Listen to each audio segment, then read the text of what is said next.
कभी कभी वो रात और वो मंजर याद आता है तो मेरा दिल दहल उठता है। आखिर वो क्या था? वो महज मेरा कोई ख्वाब था या हकीकत जिससे मैं आज तक भूल नहीं सका। जब कभी भी वो वाक्य मेरे सामने आता है तो खौफ के मारे आज भी मेरे रोंगटे खड़े हो जाते हैं। उस रात की सारी घटना मेरी आंखों के सामने एक फिल्म की तरह चलने लगती है। भयानक और अंधेरी रात, ऊपर से सुनसान इलाका, बड़ा सा उजाड़ कमरा, फिर कंडक्टर की लाश का यूं मिलना। ना जाने उस रात क्या होने वाला था, लेकिन हम उस रात सच में बच गए थे। अगर वो ना होता तो शायद हम सब भी उस कंडक्टर के साथ अपनी जान से हाथ ही धो बैठते। लगभग 20 साल पहले की बात है। मैंने अपने परिवार के साथ जयपुर घूमने का प्रोग्राम बनाया था। बेटा बहुत दिनों से जिद कर रहा था, पापा मुझे राजस्थान घूमने के लिए ले चलिए। मैं उसकी बात मानकर उसे जयपुर घुमाने को राजी हो गया। मैं, मेरी पत्नी रीमा और बेटा संयम घर से जयपुर के लिए रवाना हो गए। हमने 2 दिन में पूरा जयपुर घूम लिया, लेकिन मेरे पास अभी 2 दिन की छुट्टी और बची थी, तो मैंने सोचा क्यों ना अजमेर शरीफ भी हो आते हैं। चूंकि हमारी ये प्लानिंग अचानक हुई थी तो हमें जल्दबाजी में बस का सहारा लेना पड़ा। उस बस में और भी यात्री थे, खासकर बुजुर्गों की संख्या ज्यादा थी। हमारी जैसी तो केवल एक ही फैमिली थी। बस में यात्री काफी कम ही थे, क्योंकि बस भी थोड़ी खजाड़ थी, इसलिए शायद उसमें यात्री ज्यादा नहीं बैठे होंगे।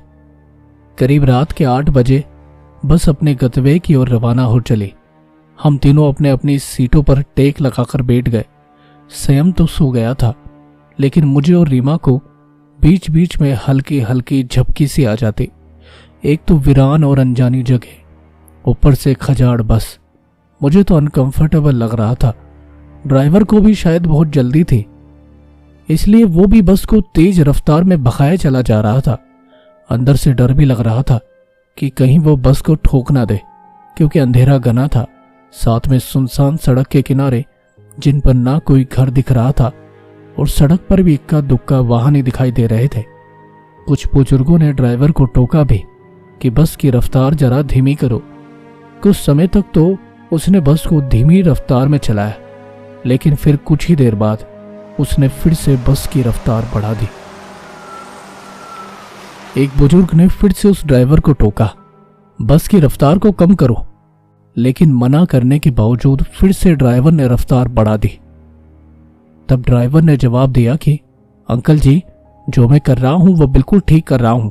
मैंने सुना है ये इलाका अच्छा नहीं है, बहुत ज्यादा खतरा है इस जगह, और हम इस इलाके को जितनी जल्दी पार करके आगे बढ़ जाएंगे उतना ही अच्छा। ड्राइवर की बात सुनकर सबने कहा कि चलो ठीक है। बस तेज रफ्तार से आगे बढ़ ही रही थी कि तभी एक तेज आवाज के साथ बस का थोड़ा सा संतुलन गड़बड़ाया और बस थोड़ी दूरी पर बढ़ी और रुक सी गई।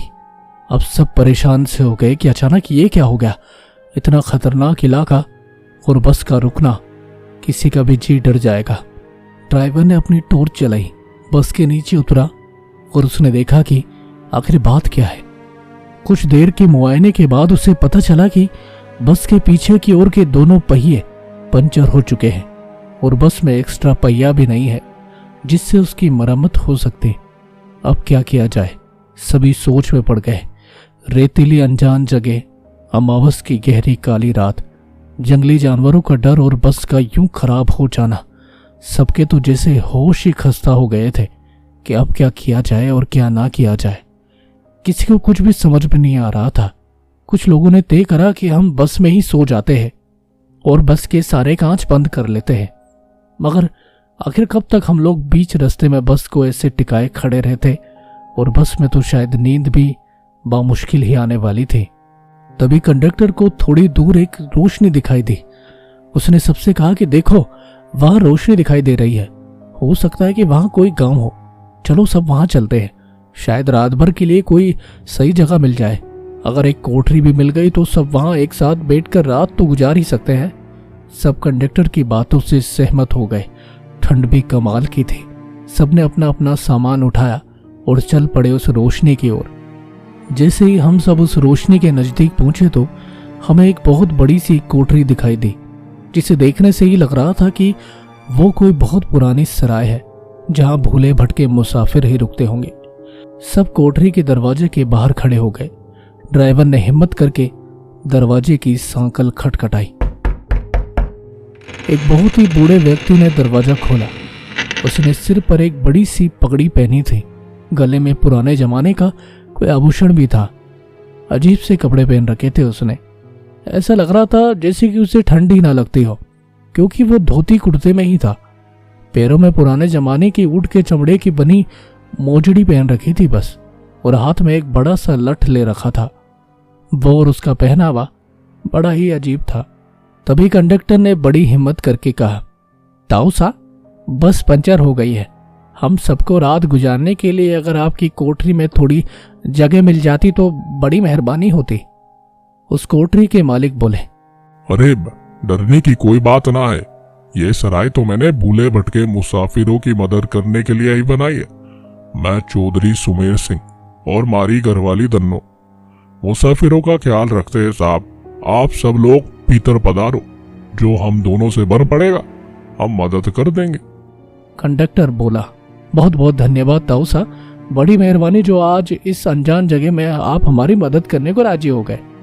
चौधरी सुमेर सिंह बोले, इसमें धन्यवाद की बात क्या है, ये तो मारो फर्ज है। मारे को बहुत बड़ी खुशी हुई जो तुम लोग यहाँ हमारे पधारे।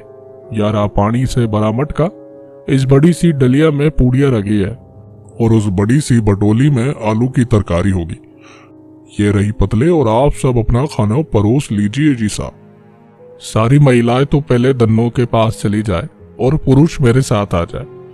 जल्दी से सब खाना खा लो, और जिसे बाहर का काम निपटाना है वो बाहर निपटाए, क्योंकि 12 बजे के बाद कोई भी बाहर ना निकलेगा, और ना ही मैं किसी को बाहर निकलने दूंगा, और कोई भी इसका कारण भी ना पूछेगा। सबके पास अपनी अपनी हाथ घड़ी होगी। समय के अनुसार काम करके सोने के लिए लेट जाओ। हम सबने सुमेर सिंह की सारी हिदायतों के अनुसार काम किया और अपने अपने हिस्से की गूदड़ी चारपाई बिछाकर कंबल ओढ़कर लेट गए। जिनके पास अपने अपने शॉल और चादर थे वो सब भी ओढ़कर लेट गए। चूंकि मेरे पास ओढ़ने वाला बड़ा कंबल था, इसलिए मैंने बेटे को अपने साथ सुला लिया और मेरी पत्नी औरतों के साथ अपना शॉल ओढ़कर लेट गई। चौधरी जी ने एक बार फिर सबको बाहर ना जाने की हिदायत दी और सबको सोने के लिए कहा। लगभग 12 बजे के बाद ना जाने कंडक्टर को क्या सूझी, उसे बीड़ी पीने की बड़ी तलब लगने लगी और वो बाहर जाने के लिए कहने लगा। चौधरी जी ने उसे बहुत रोकने की कोशिश की, लेकिन वो रुक ही नहीं रहा था। कंडक्टर के बाहर जाने के बाद चौधरी जी ने जल्दी से कोठरी के कवाड़ बंद कर दिए और साथ में पटरे की मदद से किवाड़ को मजबूती से बंद कर दिया कि कोई भी भीतर ना आ सके और ना ही बाहर जा सके, और सारे रोशनदार और खिड़कियां भी बंद कर दी। बड़ा ही अजीब था ये सब। कुछ देर के बाद हम जब सो रहे थे तो बाहर से बहुत ही अजीब सी आवाजें आने लगी। ऐसा लग रहा था जैसे कंडक्टर बाहर बैठे बैठे रोने लगा है, और रोते रोते ही वो अंदर आने की गुहार लगाने लगा। हमको लगा कि अगर वो अंदर ही आना चाहता है तो कमबख्त वो दरवाजा क्यों नहीं खटखटा रहा, और अगर खटखटा भी ले तो आवाज लगा सकता है कि मुझे अंदर ले लो, मैं सिगरेट पी चुका हूं। लेकिन वो तो बस रोए जा रहा था और ऐसे जिद कर रहा था जिससे कि उसे बस एक बार कोई दरवाजा खोल दे और उसे आकर मना ले। मुझे और बाकी सबको तो ये बड़ा ही अजीब लग रहा था। हालांकि औरतों तक की आवाज नहीं पहुंच पाई, क्योंकि औरतें कुछ अलग ही दूरी पर सोई थी और हम लोग किवाड़ के जस्ट बगल के रास्ते में ही सोए थे, तो हमें वो आवाजें साफ आ रही थी। काफी सारे लोग जग चुके थे और सोच रहे थे कि कंडक्टर को क्या हुआ। ड्राइवर भी बड़ा चिंतित था। वो बस रोए जा रहा था और बोल रहा था कि मुझे अंदर ले लो, मेरा दम कितना है बाहर, मर जाऊंगा, मुझे अंदर ले लो, कोई तो बाहर आ जाओ। ये सब बड़ा ही अजीब था। बहुत अजीब सा लग रहा था। मुझे तो एक मनुष्य सी महसूस हो रही थी कि आखिर बाहर चल क्या रहा है। तो कोठरी के कुछ लोग कंडक्टर की मदद के लिए बाहर जाने को तैयार हुए, लेकिन चौधरी जी ने उन्हें यह कहकर रोक दिया कि अगर सब बाहर गए तो सर्वनाश हो जाएगा। वो शैतान अगर भीतर आ गया तो हम में से कोई भी जिंदा ना बचेगा। चौधरी जी की ऐसी बात सुनकर सब सकपका से गए और एक दूसरे का चेहरा ताकने लगे। सबको अपनी जान की फिक्र थी और ये गांव बड़ा ही अजीब सा लग रहा था।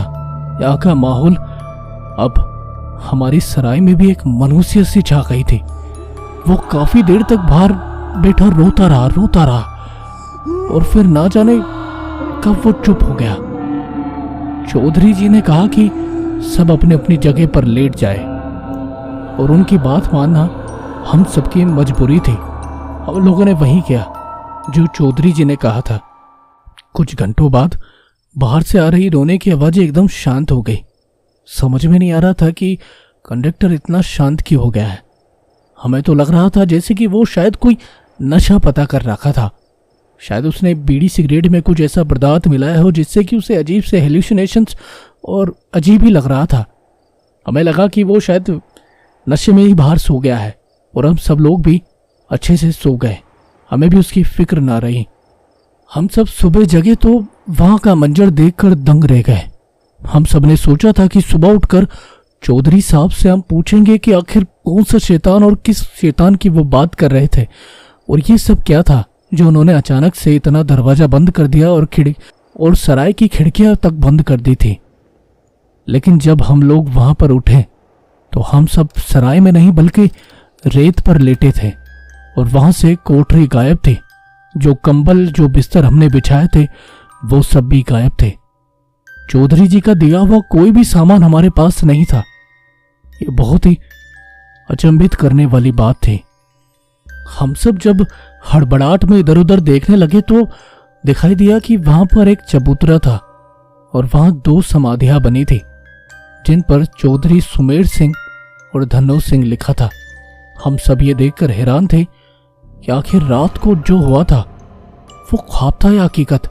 तभी वहां से एक आदमी के चिल्लाने की आवाज आई और जब हम लोग वहां दौड़ते हुए गए तो पाया कि ट्रैक्टर का दाएं हाथ का पूरा हिस्सा कटा हुआ वहां पर पड़ा था और उसमें से खून बह जा रहा था।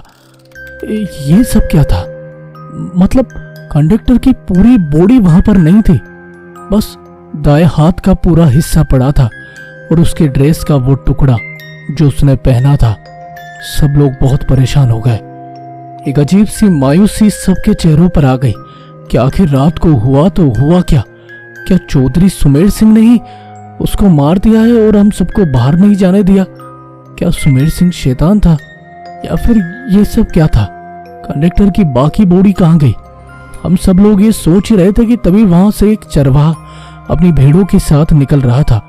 उसको हम लोगों ने सारी बात बताई तो उसने बताया कि यहाँ तो बहुत समय पहले एक सराय हुआ करती थी जिसकी रखवाली चौधरी सुमेर सिंह किया करते हैं और उनकी पत्नी धन्नो, और उन दोनों के स्वर्गवास के बाद आज भी उनकी आत्माएं भटके हुए मुसाफिर की मदद करने आती है।